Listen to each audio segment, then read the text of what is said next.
लामानि जाब्रबथायाव जायगायावनो सासे लाइमोननि जिउ खहा। गसाइगाव महकुमानि साबकाटा उदांपारा गामियाव सासे सेंग्राया मैया बाइकनि जाब्रबथायाव जिउ गोमायो।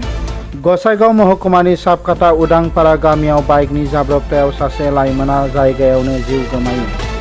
AS 16M8820 नम्बरनि बाइक सालायबाय थानाय समावनो गोख्रैथिखौ सामलायनो हायैयाव मोब्लिबनि खुन्थायाव सौग्रावनानै जिउ गोमानो गोनां जायो। जायनि जाहोनाव बियो हरखाबै जिउ गोमायो। सेंग्राखौ गसाइगाव अक्सिगुरि गामिनि रशनि शेखनि फिसाज्ला शाहिदुल इस्लाम होनना सिनायथि मोनो। साबकाटा पुलिसा जाथाय जानाय जायगायाव सौहैयो। थैनाय सुबुंखौ बोखांनानै गसाइगाव मेडिकेल कलेजसिम दैथायहरो। नखराव दुखुनि आगोर मोनै थासारि सोमजियो।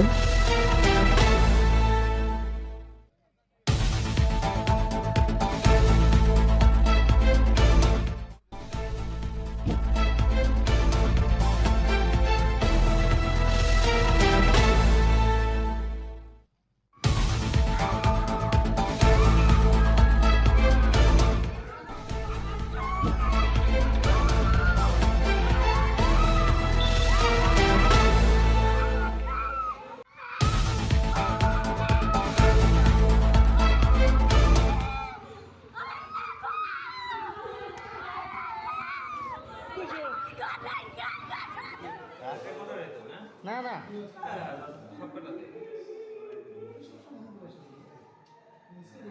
আমার 15 মিনিট